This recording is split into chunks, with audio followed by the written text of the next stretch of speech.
All right. Today we're going to be talking about writing exponential functions. So with this right here, to write an exponential function, given this right here, that goes to these 2 points, we're going to use the idea of substitution that we learned a while back here. So what we're going to do for these is we're going to call each one of these x and y. And what we're going to do is one at a time, we're going to plug that into our typical model right here. So I'm going to plug in 10 for y and then equal that to a and then b raised to x, or b raised to 1 right there. All right, and then what I'm going to do with that equation is get a by itself. We're going to do that by dividing both sides by b, or b to the first. So we're going to say a is equal to 10 over b right here. All right, and then what I'm going to do now is I'm going to take this other point right here, and then I'm going to rewrite an equation with x and y for those. So this will be 80 equals, and then a times b, and then raised to 4. Okay, and then from here, since I have the first equation equal to a, I'm going to take that and I'm going to plug it in for the a that I have over here. So when I do that, that's going to look kind of like this right here. I have times 10 over b, or you can even write it as b to the first.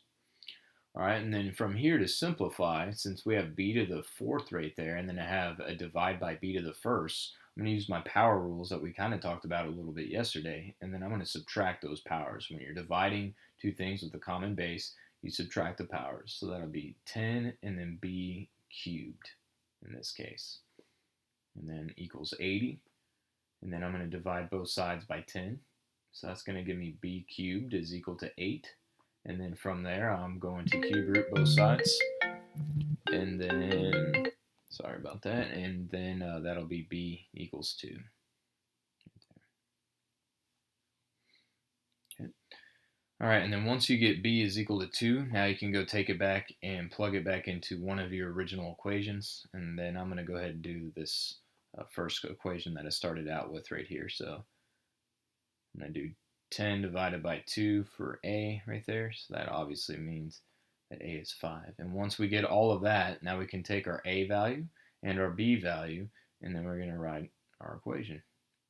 So that would be y equals, and then 5, and then times 2, and then the 2 is what's being raised to x, and that would be a model that goes through those 2 points.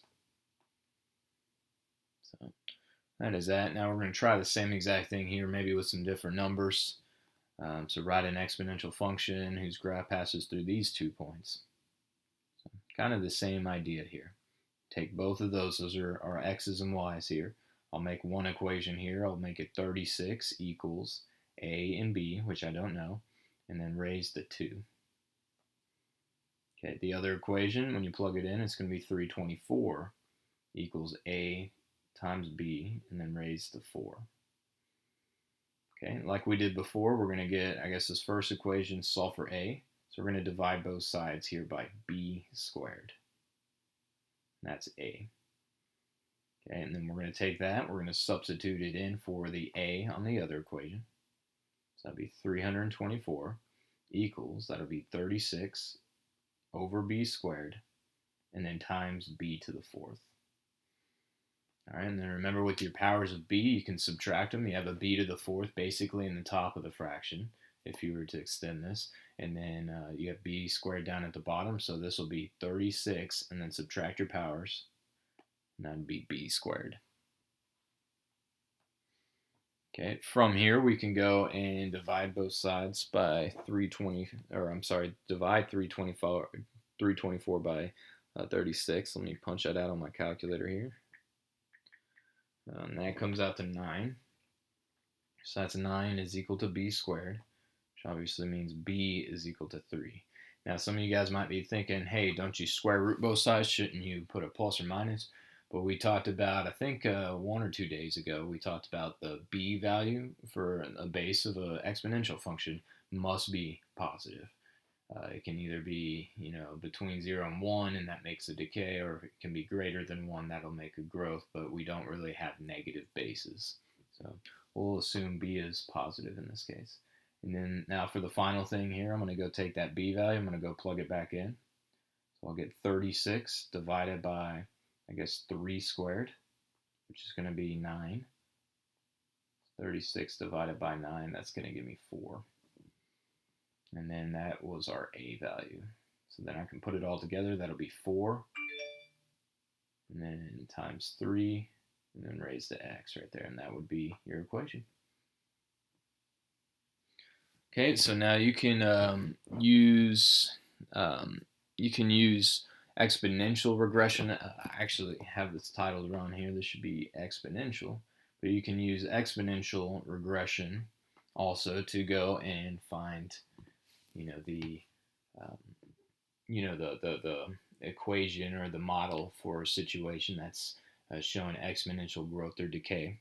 So I guess this one here, the data below shows the cooling temperatures of freshly brewed cup of coffee after it's poured from the brewing pot into a serving cup. The brewing pot temperature is approximately 180 degrees. And then you use exponential regression to model the situation, and then use your model to predict the temperature after 1 hour. Okay, so what we're going to do here to go and type all of this in is we need our graphing calculators for this. So I'm going to bring this down here, and then I'm going to type this in. And yep, good. I can still see the table. So to type into your graphing calculator a set of data, you need to go to Stat, and then Edit, and then you're going to type in that data. So if you want to go ahead and do that and follow along with me, or you can skip ahead to the video when I'm done.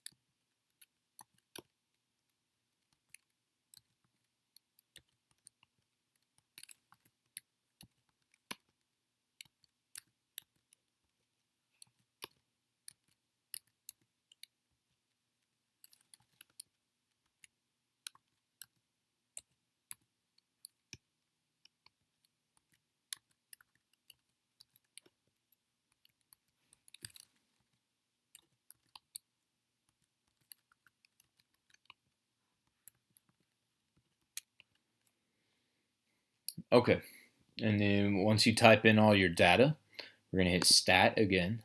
We're going to go to Calc, and there's a bunch of different regressions that you can do. So we're going to scroll down until we find the one that says exponential regression. So I guess that's option 0 right here. So I'll hit that. I'll scroll down here to the bottom and then hit calculate. And then this should give me my exponential model that follows this situation here. So I'm going to take those two numbers here and copy them over into the notes here. So this will be y equals, and then I guess 175 point, what is that, 426, so let's go 43. And then we'll times it by the decay factor here, 98.9866. Let's just go 0.99 right there. Yeah, that should be good. And then raise that to x. And right there, you got yourself a model. Okay, now what's nice about the model here is you can actually use the model to now go predict something that's going to happen in the future. So maybe in 1 hour, which by the way is 60 minutes. So let's use that model. We're going to plug in 60 and then see what temperature the coffee might be at that temperature. Now this is used to make predictions here. If everything kind of stays with our model, then it'll be a very similar answer to this here. So we can type this in by using our graphing calculator here, and you can clear out whatever you want. It doesn't really matter. And then I guess we'll go 175.43, and then times, and then I guess 0.99, and then raise to not x, I guess 60 minutes. Almost put x there. All right, and then hit enter, and that'll tell us our temperature there. Apparently, it'll be at about 95 degrees. 95.98 or 9. I guess in this case 99.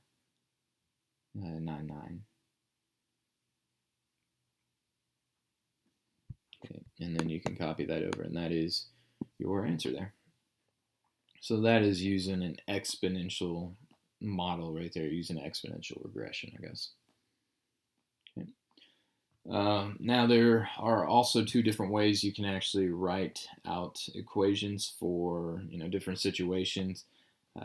We have two different forms for this. We have the exponential form, or I'm sorry, we have the recursive form, and then we also have the explicit form. And the explicit form we've already kind of done here. The explicit form of an equation kind of looks like this right here, where you actually have like a number being raised to x. Now all the recursive form is saying is what are you doing from a previous term to get the next term, and that's what all of this stuff here says right here. So like recursive form here, this is saying like take your previous term, your nth term is what you're starting with. N minus 1 means your previous term, and then I guess this is saying to subtract 3 from that previous term. And that might be a good idea to label these here. So this is the previous term. This right here is like I guess we call it the nth term.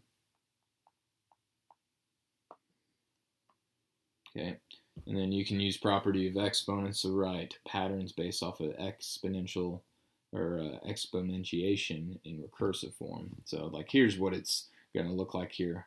You're going to say, oh, take your previous term right there, and then you're going to multiply by x a certain number of times right there. So I guess, yeah, kind of like this right here is actually the best way to write it right there.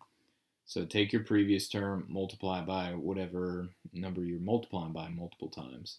So it's much easier to see kind of what we're doing here on this example here. So if you look here at your table, if you notice here, each time they're going up, they're multiplying by 3. So the only thing we need to go and do for this here is we're going to say the nth term, and we'll just put little a and then sub n. And then we're going to say take 3 and then multiply it by the previous term, which is this right here, a and then sub n minus 1 right here. So that's all the recursive form. So really what you need to do is figure out what you're multiplying or dividing by each time, and then times it by a and then sub n minus 1. And that's your explicit form. Or I'm sorry, that is a recursive form right here. All right, now as far as an explicit formula for this here, what we need to do is basically take that equation, and I guess we can just go, I guess there's a couple of ways you can do this. You can use the method that we used above here, using substitution to go and figure out the equation in its explicit form, or you can just use regression, which I'm going to do regression just because it's a little bit quicker in my opinion. So we'll go back here to the calculator. Well, it's stat, and then edit. If you have a bunch of stuff already typed in there, if you just scroll up and then clear and then enter, that'll clear everything out. Whoops. Clear, enter. All right, so fast forward if you don't want to watch me typing all this in.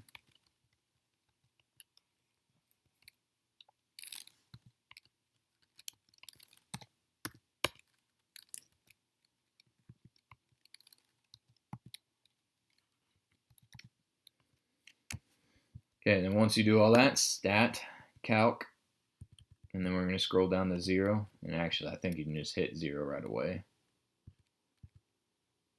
There it is. And then calculate. And then there you go. That is your equation. So we'll come bring that over here. This is the explicit.